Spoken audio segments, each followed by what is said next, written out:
College students will pay an extra $5,000 in student loans over 10 years now that interest rates on subsidized loans have doubled to 6.8%.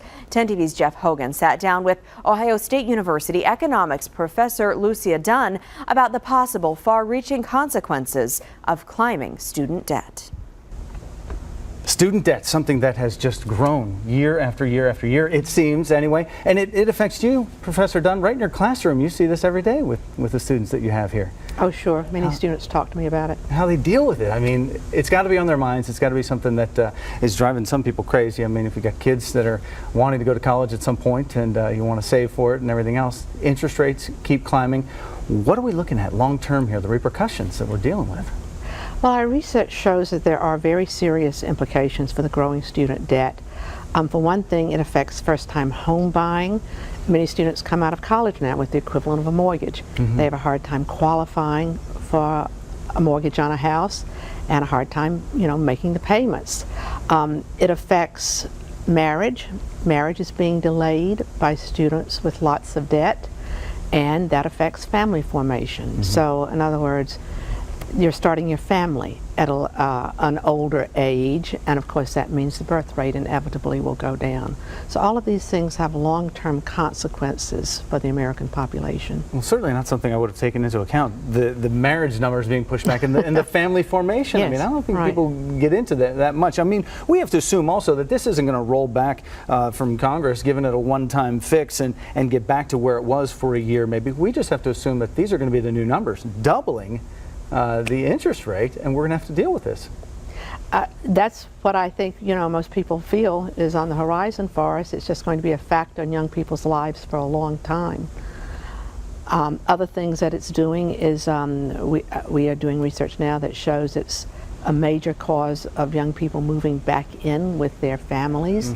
A very large fraction of the population, young Americans, college graduates, have moved back in with mom and dad.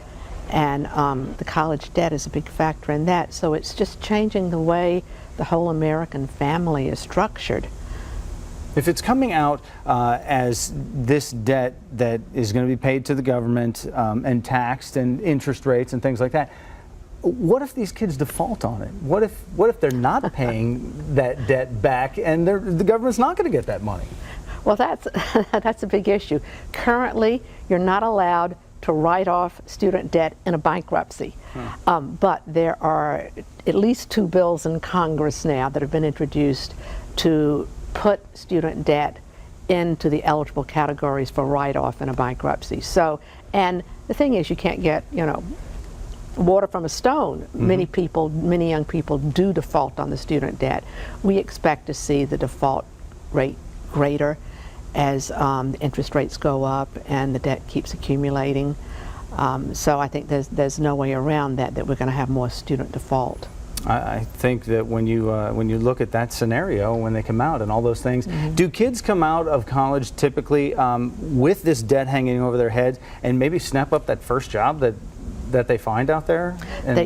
They do. This is one thing that research has shown over and over again, that they are just so anxious to take a job, to get paying back this debt, that they frequently take a job below their skill level, and of course that damages their long-term potential and means that ultimately they'll be less productive citizens for our society and pay less taxes.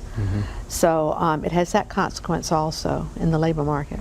You think it could have that much bearing that kids will just say, I can't afford to go to college, I can't afford to take on this debt, and I'm not going to do it?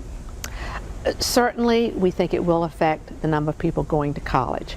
And that's controversial. Some people think too many people are going to college.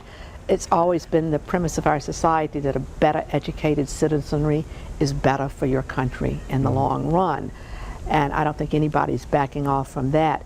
But we advise young people to think carefully and weigh the cost and the benefits of going to college, and then the costs have risen dramatically. And I know you told me that you had some kids write theses on some of the repercussions that have happened. Maybe they'll come up with a solution for us. We hope.